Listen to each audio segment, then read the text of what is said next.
Thank you very much. Let's give Scott a tremendous round of applause for a great job he just did. Give Scott a round of applause, if you please.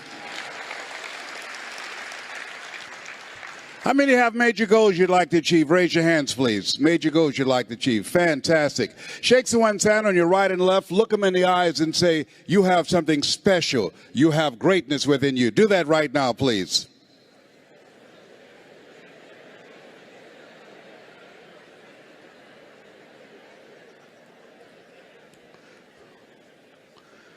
Very good. I like to ask audiences how many have major goals you'd like to achieve. And I want to ask you another question, because I've been reflecting on this. Last year I had a reoccurrence of the little c, cancer.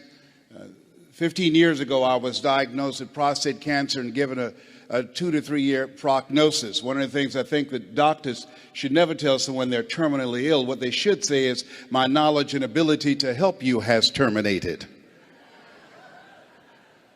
But I've been reflecting on my life, and I want to ask you, and I know you've done things you feel good about, things that you're proud of, but how many of you know if you had your life to live over again, you could have done more than what you've done thus far? Raise your hands, please.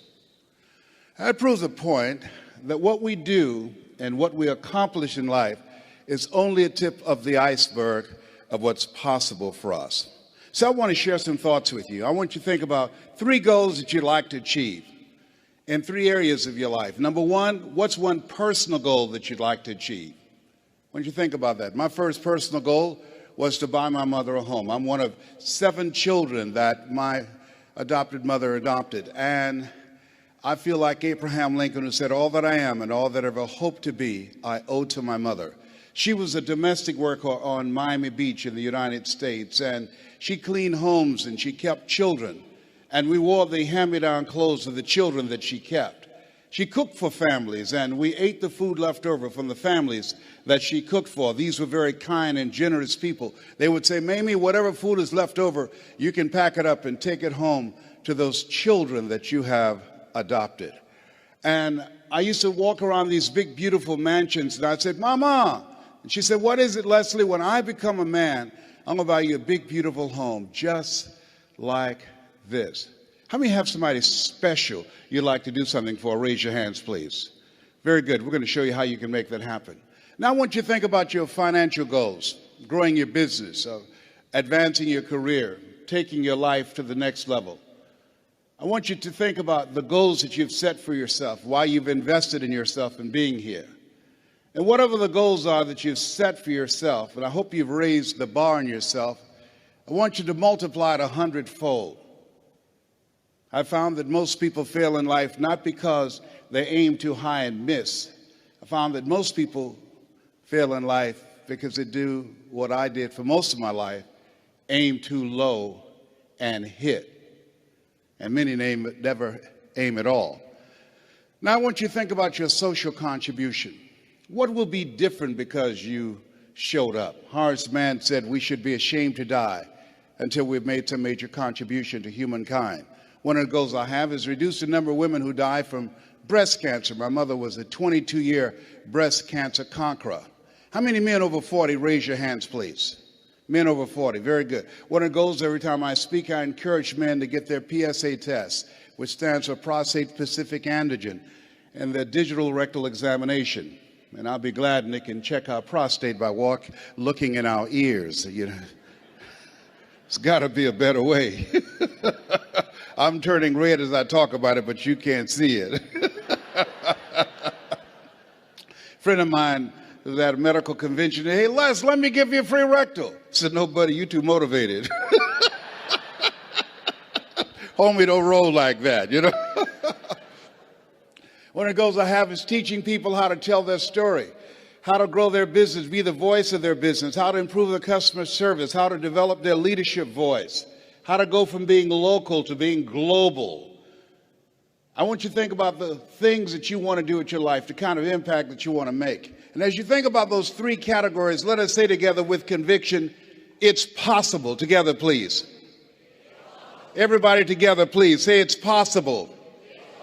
You know, the easiest thing I do is come up here prepared to speak for you. But the most difficult thing that I've ever done and took me years to do was to believe that I could do it. Given my beginning, born in an abandoned building on a floor in a poor section of Miami, Florida, called Liberty City, with a twin brother, being adopted, being labeled educable, mentally retarded in the 5th grade and put back from the 5th grade to the 4th grade, and failing again in the 8th grade, and not having any college education. And if both my birth parents stood up and said, "Hello, son," I would not know either one. You know, I saw a movie late one night, and in this movie called Magnolia, Tom Cruise, and there was a line in there that said, "We might be through with our past, but our past is not through with us." How many of you know there are things that we've experienced that can impact the way we see ourselves? Raise your hand as you understand that. And so as you look at yourself and look at your goals, I want you to write this down. You don't get in life what you want, you get in life what you are. You have to create an achiever's mindset. You have to create that yourself. My favorite book says, "Be ye not conformed to this world, be ye transformed by the renewing of your mind." And what you're doing right now is an indication of what's most important. As you begin to invest in yourself, setting aside a time to be here. This is the era what the late Peter Drucker calls the era of the 3 C's: accelerated change, overwhelming complexity, and tremendous competition. And so as you look at yourself and look at your goals, setting aside time every day to work on your mindset, to expand your vision of what's possible for you. They did an interview with Warren Buffett, one of the richest men on the planet, as you're aware. And they asked him, what's the most important investment people can make today? And this was in the middle of the recession in the United States. Here's a guy that has billions of dollars in real estate, billions of dollars in the stock market. And he said the most important investment you can make is in yourself. Everybody repeat after me, please. Live full. Die empty. Say it again. Live full. Die empty. After having 238 radiation seed implants, I was reading one night some words by Dr. Howard Thurman, who was a mentor to Dr. Martin Luther King Jr., to Albert Schweitzer, to Mahatma Gandhi. He wrote, "Deep is the hunger, the voice of the genuine, the centering moment." As I was reflecting on his words, he said, the ideal situation for a man or woman to die is to have family members praying with them as they cross over. He said, but imagine, if you will, being on your deathbed and standing around your bed, the ghost of the dreams, the ideas, the abilities, the talents given to you by life, but you, for whatever reason, you never pursued those dreams. You never acted on those ideas. You never used those gifts. You never used those talents. And there they are staring at you as you're lying on your bed with large, angry eyes saying, we came to you, and only you could have given us life. And now we must die with you forever. And the question is, if you died today, what dreams, what talents, what abilities, what gifts, what ideas would die with you? One minister out of Bahama said, the wealthiest place on the planet, it's not in the Far East where there's oil in the ground. It's not in South Africa where there are diamond mines. He said, the wealthiest place on the planet is the cemetery. There you see potential never realized. There you find books never written. There you find ideas never acted on. Maybe that's why Henry David Thoreau said, oh God, to reach the point of death, only to realize that you've never lived, only to realize that you've never scraped the surface of your potential. Let us say again, live full, die empty. And so as you think about your goals and dreams, I'm suggesting that you set aside time every day, if you're not doing it already, reading 10 to 15 pages of something positive every day, listening to audio programs, investing in yourself to expand your mind for what it's possible, to develop a spirit of optimism. And then the next thing is, let us say together, it's necessary. You see, not only is it possible that you can live your dream and that you have to sell yourself on that every day. There's an African proverb that says, if there's no enemy within, the enemy outside can do us no harm. I didn't do this for 14 years because I convinced myself I couldn't do it. I would go see the late Zig Ziglar and Jim Rohn and the late Dr. Norman Vincent Peale, and I saw Tony Robbins, and my heart said, I could do that. How many like to help people? Raise your hands, please. I said, I can do that. And then when I would go to the parking lot, my inner voice would become activated and say, Les Brown, you can't do that. You don't have a college education. Les Brown, you can't do that. You've never worked for a major corporation. Les Brown, you can't do that. Who wants to hear anything you've got to say? How many ever thought about something you wanted to do and you talk yourself out of it? Raise your hands, please. And so that's why it's necessary that we work on ourselves. And let us say together, OQP. Only quality people. Write that down. As you think about your goals and dreams over the next 2 years, over the next 2 days, it's very important that you look at the people in your life and you ask the question, what is this relationship doing to me? MIT did a study. The study indicated that you earn within $2,000 to $3,000 of your closest friends. Whoa, when I heard that, I got a lot of broke people out of my life. My mama said, son, if you run around with 9 broke people, I guarantee you'll become number 10. Dr. Dennis Kimbrough out of Atlanta said, if you're the smartest one in your group, you need to get a new group. So as you think about your goals and dreams, detoxify your life. Les, can I change them? No. It's a full-time job changing yourself. And there's some people that's so negative they can walk into a dark room and begin to develop.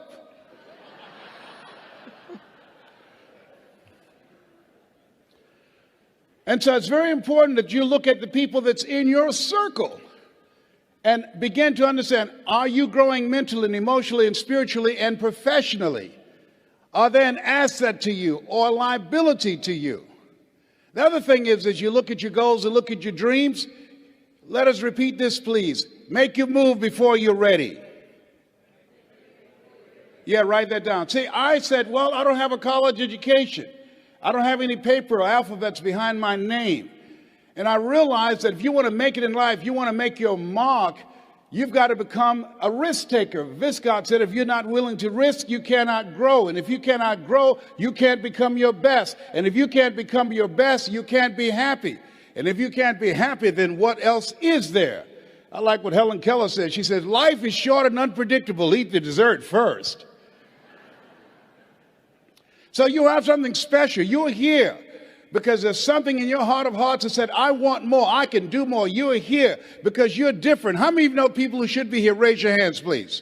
Yeah, so you're here because you're different. You're uncommon. One man said, I choose not to be a common man. It's my right to be uncommon if I can. I seek opportunity, not security. I do not wish to be a kept citizen, humbled and dulled by having the state look after me. I want to take the calculated risk, to dream and to build, to fail and to succeed. I refuse to live from hand to mouth. I prefer the challenges of life to the guaranteed existence, the thrill of fulfillment to the still calm of utopia. I will never cower before any master, nor bend to any threat. It's my heritage to stand erect, proud and unafraid, to face the world boldly and say, this I have done. Give yourselves a round of applause for having an uncommon desire to reach your goals, to achieve something great with your life. Bring your level of energy up.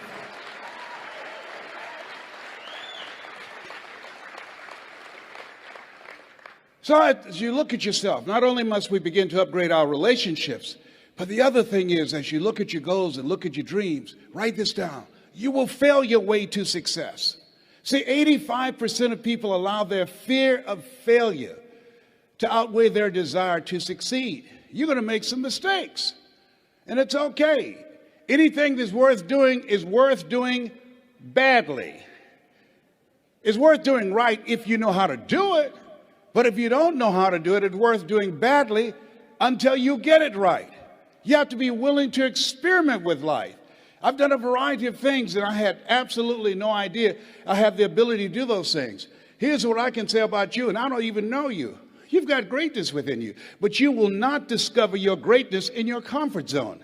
You've got to be willing to get outside of your comfort zone, because in order to do something you've never done, you've got to become someone you've never been.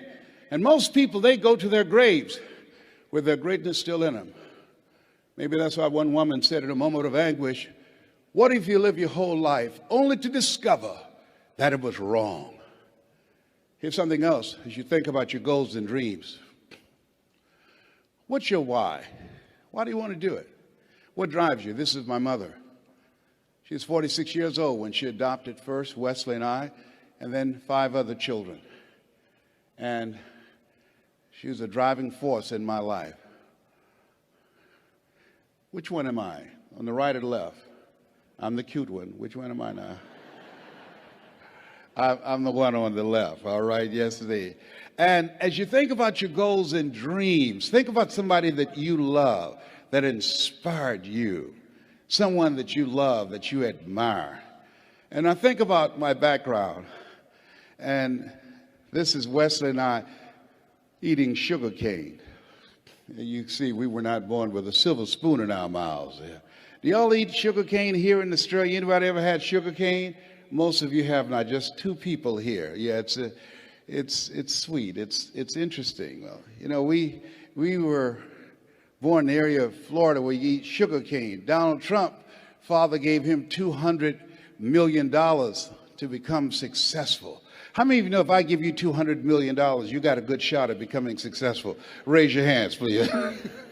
My mama gave us 2 pieces of sugar cane, and we had an advantage. The room always get quiet when I say that. Donald Trump was born with a silver spoon in his mouth. If you had a choice between eating a silver spoon and eating sugar cane, which one would you eat? Sugar cane, I told you we had an advantage. That's what I'm talking about. And then I met someone who changed my life. See, what we do and what we accomplish in life is a result of the story we believe about ourselves. And I met this friend. I was a disc jockey at the time. And he said, Les Brown, you're more than a disc jockey. Les Brown, you're more than a paycheck. Les Brown, you can do more. How many of you had somebody see something in you didn't see in yourself? Raise your hands, please. And I couldn't see it at the time. But he continued to talk to me. Faith comes by hearing and hearing and hearing. And eventually I became an entrepreneur. I began to book concerts, and not just doing a radio show, but I invited entertainers to come to town. And these little guys came in 1973. There I am standing in the back. That's Michael Jackson there at 10 years of age in 1973. I didn't know who they were going to become. They didn't know who I was going to become. The hand that you shook in the audience, you have no idea whose hand you just shook. You don't know who they are. Eye has not seen, ear has not heard, nor has entered the heart of mankind what God has in store for that person whose hand you just shook. That person, they have greatness within them, and you have greatness within you. And to prove it, you were chosen 1 out of 400 million sperm. There's something in you. And God said, I want you, I want you, I want you, I want you. There's something you have that the world needs now. If you don't give it to us, we will all be deprived. And so as you think about your goals and dreams, how many of you like to make a difference in your community? Raise your hands, please. You have the ability to do that. I ran for the Ohio legislature. Had no idea I had the ability to do that. Passed 14 bills my first term. You have greatness within you. You can make more impact than you can ever begin to imagine when you're willing to challenge yourself. Let us say together, leap. Everybody together say leap. And grow your wings on the way down. Yeah, see, one of the things about life, you're going to get hurt. You're going to make some mistakes. You're going to fail your way to success. But you got to be willing to experiment. You got to be willing to push yourself. You got to be willing to challenge yourself by putting yourself in a perpetual state of discomfort. And so, but things happen in life. When you have goals and dreams, things happen. I had no idea. Midway of my 3rd term, my mother became ill. She was diagnosed with breast cancer. And my brothers and sisters called me and said they're going to put her in a nursing home. And I said, no. They said, we thought you would say that. We've interviewed the best nursing homes in Dade County. I said no. So I had a problem. How can one woman raise 7 children who couldn't take care of themselves, but 7 grown people couldn't take care of one woman? I had a problem with that. And I said, no.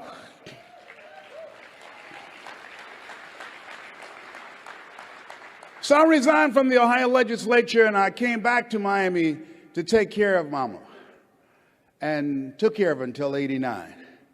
And there are things, as you have your goals, things are going to happen to you that you can't anticipate. Some of you are in the eye of the storm now. Things are going to happen. And don't say, well, why does this have to happen to me? Why not you? Who would you suggest? You want to give us some names or email addresses? That's really what I said the second time I got cancer. They had told me the cancer had metastasized to 7 areas of my body. I started laughing. He said, why are you laughing? Are you in denial? I said, no, I feel like Mother Teresa. He said, what do you mean? She said, Lord, I know you know how much I can bear. I just wish you didn't have so much confidence in me.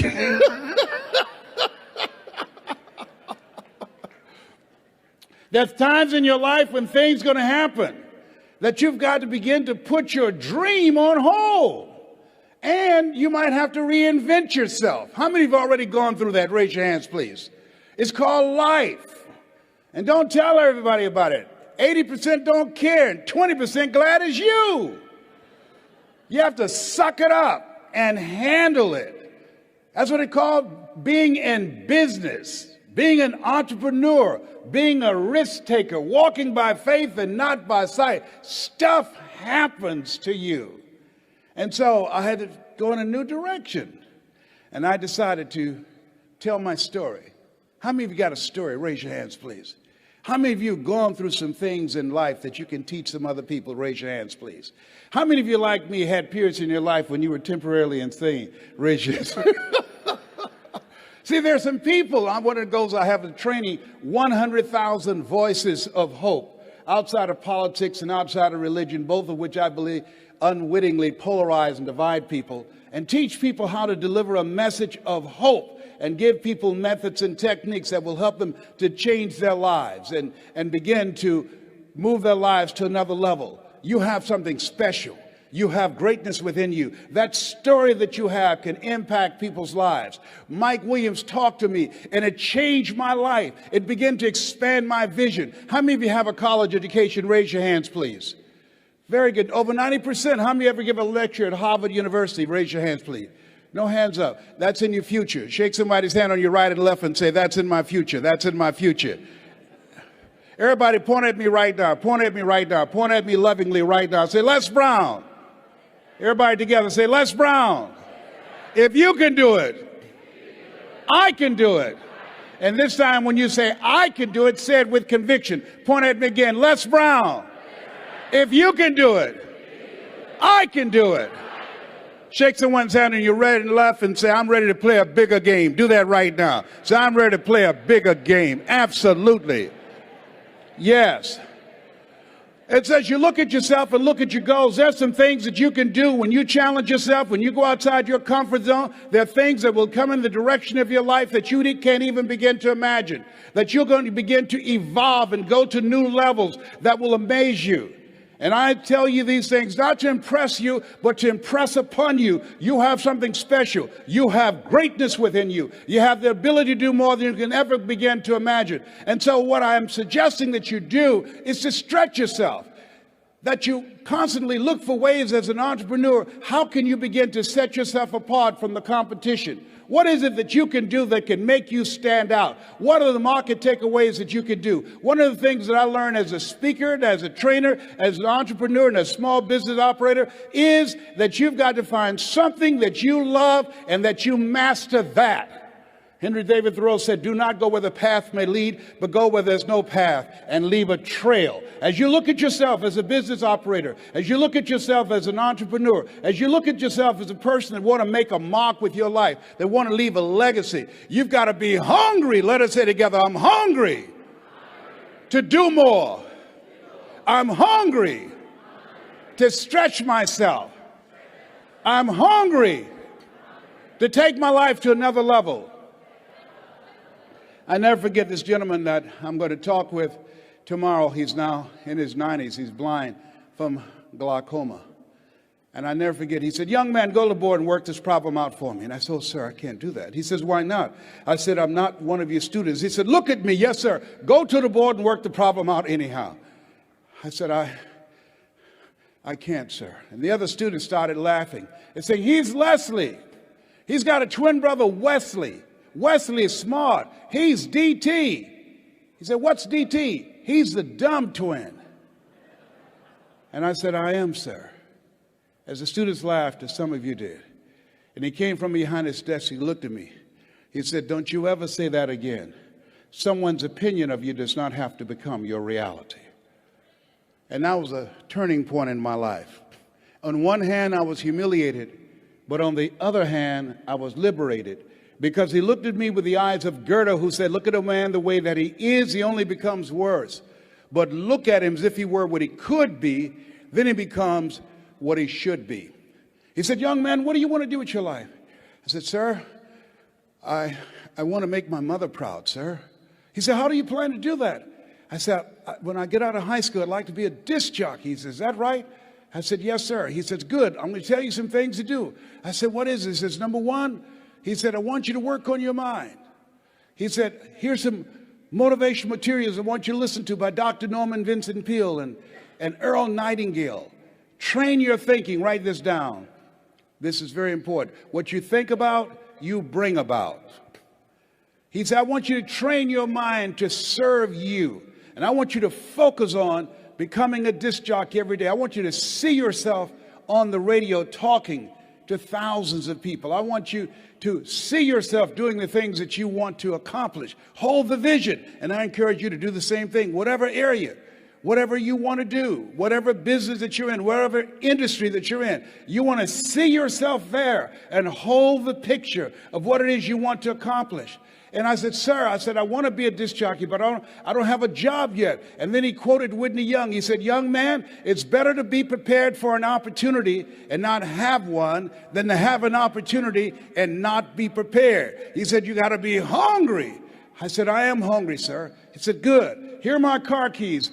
At 12 noon, I want you to go in my car and turn on the radio and listen to Paul Harvey. Who is Paul Harvey, sir? He's the world's greatest communicator. He said, whatever you want to do, you want to find people who master that, because success leaves clues. And that's the same thing I'm suggesting to you. Whatever area that you want to go in it's finances, in business, insurance industry, whatever area that you're interested in, find the people who are mastering that and follow their example. He said, and let me share something else. I said, yes, sir. He said, watch your relationships. They're nourishing relationships and they're toxic relationships. Nourishing relationships, they bring the best out of you. They inspire you. Toxic relationships, they drain you. I said, I will, sir. I do exactly what you're telling me to do, sir. And then he said, Mr. Brown, yes, sir. I've given you everything I can give you. You've got to go out into the marketplace and face the music. I said, thank you, sir. I went to apply for a job on Miami Beach. Milton Butterball Smith was the program director. Hello, Mr. Butterball. How are you, sir? My name is Les Brown, sir. I like to be a disc jockey. Young man, do you have any journalism in your background? No, sir, I don't. Do you have experience in broadcasting? No, sir, but I visualize myself being on the air every day, sir. I practice. All I want is a shot. Just give me a shot. He says, no, we don't have any job for you. How many have ever been rejected? Raise your hands, please. I was devastated with rejection. I went back and I said, hey, Mr. Washington, they said no. He said, don't take it personally. Most people are so negative, they have to say no 7 times before they say yes. He said, you got to be hungry. Go back again. I said, yes, sir. Hello, Mr. Butterball. How are you, sir? My name is Les Brown, sir. I like to be a disc jockey. Young man, weren't you here yesterday? Yes, sir. Didn't I tell you no yesterday? Yes, sir. Then why are you back today?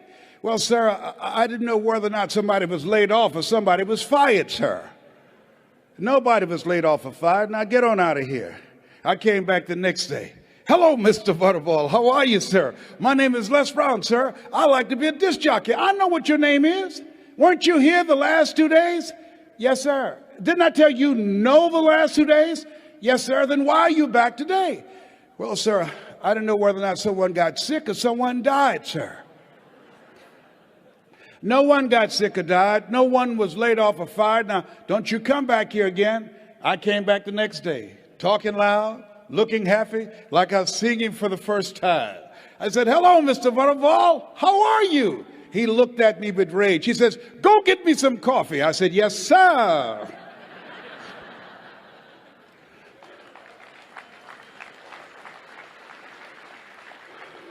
My favorite book says the greatest among you will be your servant. How many of you are serious about reaching your goals? Raise your hands, please. Here's something I encourage you to write this down. Provide more service than you get paid for. As small business operators, and you're going to do market takeaways, you've got to provide more service than you get paid for. You've got to build relationships with people. You got to be able to tell your story because people do business with people they know, like, and trust. You've got to look for ways, as a lady who became the dominant force in her industry. And they said, how did you get here?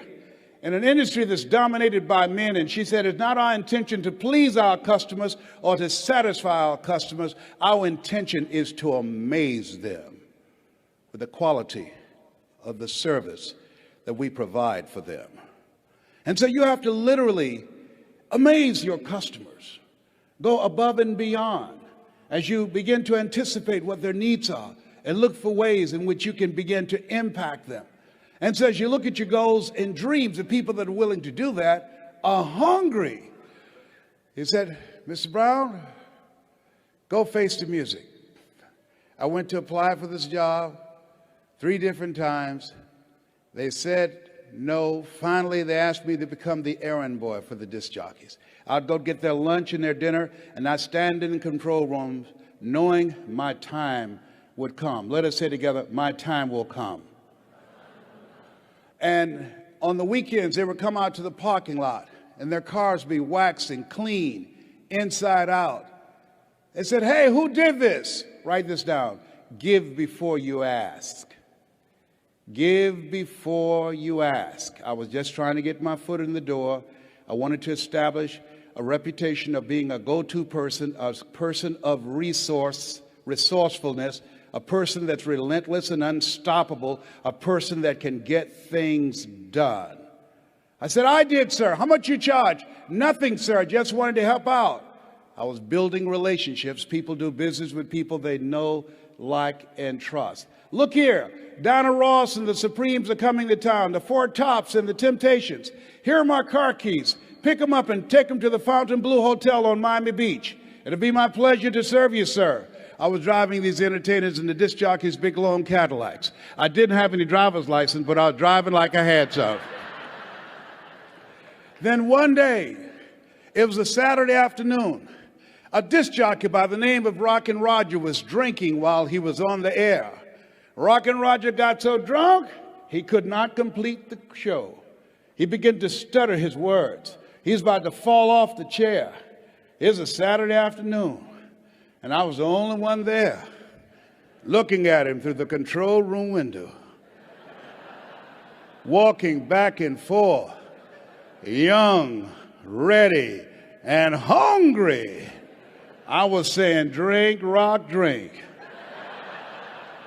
Drink, rock. I'd have gone and get him some more if he'd asked me to. Then pretty soon the phone rang. It was the general manager and answered the phone. I said, hello? He said, young boy, this is Mr. Klein. I said, I know. He said, Rock can't finish his program. I said, I know. He said, would you call one of the other DJs in? I said, yes, sir. I hung the phone up. I said, now he must think I'm crazy. I called my mama and my girlfriend, Cassandra. I said, y'all come out on the front porch and turn on the radio. I'm about to come on the air.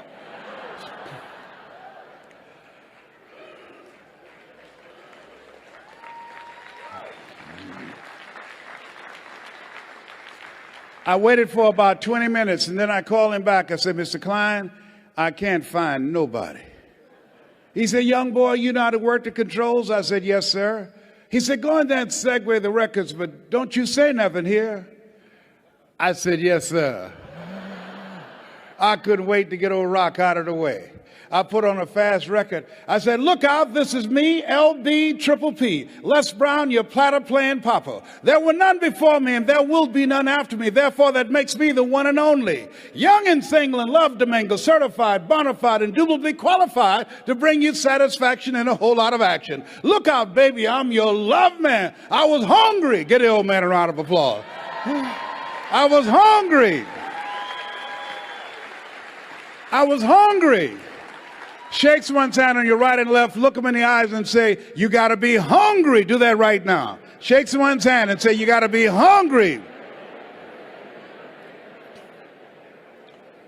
People that are hungry are willing to do the things today others won't do in order to have the things tomorrow others won't have. People that are hungry believe, always strive to get on top in life because it's the bottom that's overcrowded.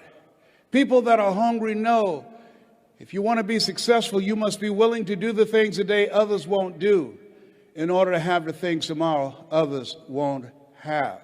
I didn't do what I'm doing right now because it was hard. How many of you decided not to do something because it was hard? Raise your hands, please. I want you to write this down. If you do what is easy, your life will be hard.